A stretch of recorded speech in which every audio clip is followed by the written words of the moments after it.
Hi there, and welcome to this day in history for May 11th. May 11th is the 131st day of the year in the Gregorian calendar, 132nd in leap years, with 234 days remaining to the end of the year. Today's word is enthrall.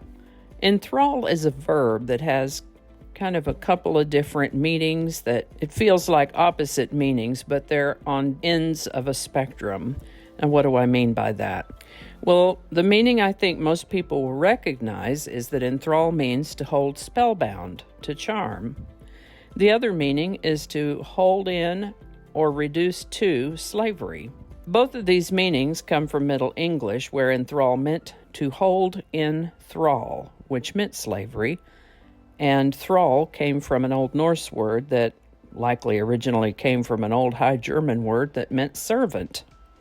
The word has evolved and most often now means something more like temporarily spellbound, as in enthralled by the flickering flame of the hearth, or magicians enthralling their audiences. The word enthrall comes to us from Middle English, Norse, and Old High German before that. First known use of the word enthrall is in the 1400s. Enthrall. And with that, in the 1980s, a Taiwanese computer scientist named Feng-Xiang Xu, according to howtopronounce.com, came to America. He was involved in a project to create a computer program that could play chess successfully. Starting with a simple chess-playing chip called Chip Test, he went on to build successfully better chess-playing computers, such as Deep Thought 2, and Deep Blue, whose name is a play on IBM's nickname Big Blue, by the way. The ultimate test of such a device would be to play at grandmaster level against chess champions. So they set up a 6-game match with world chess champion Garry Kasparov in 1996. Deep Blue lost 4 games to 2 in that match. Xu and his team set about to work on Deep Blue and challenged Kasparov to another match in 1997. And on May 11th, 1997, Deep Blue defeated Garry Kasparov in the final game of the match with 2 wins and 3 draws. That is one smart computer, or was, I should say. When you go to look up Deep Blue, the references are in past tense, so it seems the developers have moved on to bigger and better, smarter AI, which is both thrilling and frightening. But that's a conversation for another day. The big news on this one is that a computer was built that could beat a world-class grandmaster chess champion. Alrighty, before we move on to the song of the day, I'll just mention that I have been doing this for a while, and if you're curious as to what I might have covered in a previous episode for May 11th, I'll include a link for you.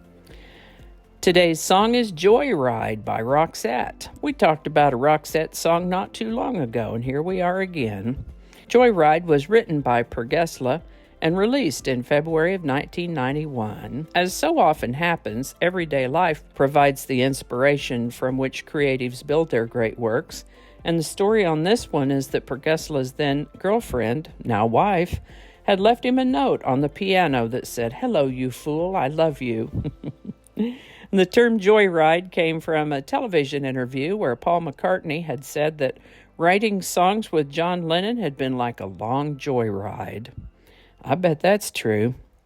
Joyride became one of Roxette's biggest hits and one of the most successful singles of 1991, doing well worldwide, and we find it in the number 1 spot on the Billboard Hot 100 on May 11th, 1991. Joyride by Roxette. Link in the description.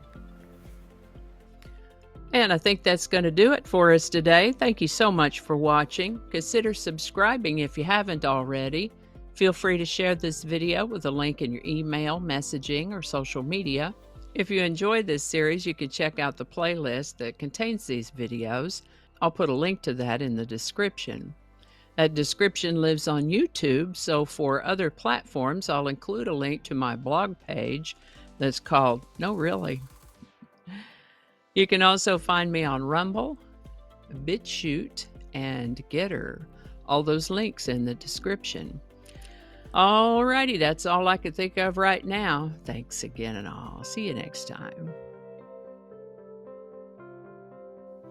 Do not disturb. Okay, I turned Do Not Disturb on. Good job. Third time better be a charm. There's no thee there.